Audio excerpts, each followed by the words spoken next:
జీ5 ఉండగా మీ favourite TV shows ని మీరు అస్సలు మిస్ అవ్వలేరు. Complete free. అమ్మా అక్షర, నువ్వు ఇచ్చిన టైం ఇంకా చాలా ఉండగానే వచ్చేసానమ్మా. అక్కయ్య ఆస్తి అక్కయ్యకే ఇచ్చేద్దామనే పత్రాలతో వచ్చేశాను. ఇంకా ఏం చేయలేవన్నా, జ్ఞానోదయం వచ్చిందన్నమాట. అనుకోవచ్చు అల్లుడు, తప్పులేదు. అక్కయ్య, నా తప్పు తెలుసుకొని నీ ఆస్తి నీకు ఇచ్చేస్తున్నాను, తీసుకో.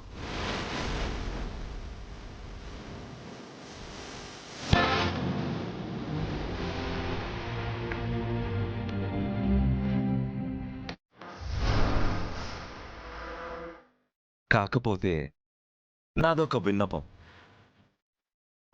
కాదు కాదు కాదు, కండిషన్. ఏంట్రా ఇచ్చేస్తున్నాడు అనుకున్నాను. తిరకాసు పెట్టందే ఇవ్వడానికి మనసొప్పదుగా. ఏంటో చెప్పు. తిరకాసు లేదు, ఉద్దేశం లేదక్కాయ్.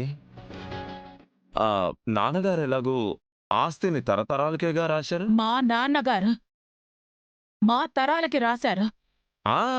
అదే నేను వీళ్ళ భావితరాలకే రాద్దాం అనుకుంటున్నాను.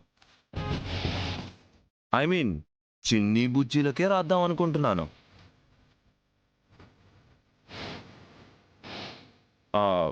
ఇందులో మీరు రాద్ధాంతం చేయడానికి మీకెవరికీ అభ్యంతరం లేదుగా? ఎందుకుంటుంది? అయితే నాకు సమస్య లేదు, రాసేస్తా. సంతోషం.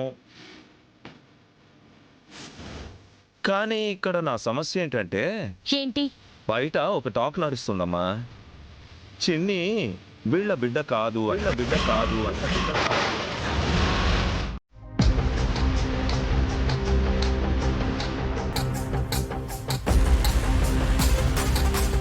హే, తప్పించుకోవడానికి నీ టాక్ని బయట టాక్తో ముడిపెట్టి ఈ ఎత్తుగడతో వచ్చావా? చచ్చ, ఏ అనుమానం లేకుండా పూర్తిగా నివృత్తి అయ్యి దేవరాజు గారి అసలు వారసులకే వారి ఆస్తి చెందాలన్న సదుద్దేశంతోనే వచ్చాను రాజేషు. ఇది దురుద్దేశంలానే కనబడుతుంది. అలా ఎలా అంటారు అక్షర?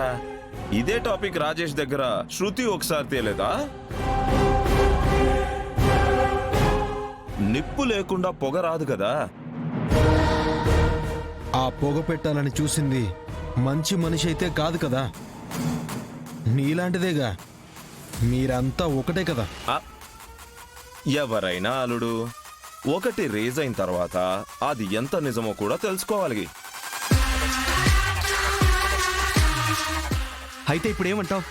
మీ కూతురు కాదేమో అంటాను. భూపతి, చావు దెబ్బలు తింటావు. అబ్బా, ఆవేశపడకు రాజేషు. ఇంత ఆస్తినిస్తున్నప్పుడు అనుమానాల్ని తీర్చాల్సిన బాధ్యత కూడా నీకుంది కదా.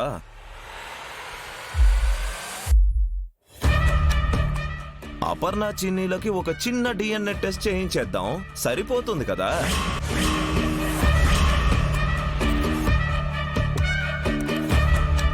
జీ5 యాప్ డౌన్లోడ్ చేసి అన్ని ఎపిసోడ్స్ పూర్తి ఉచితంగా చూడండి.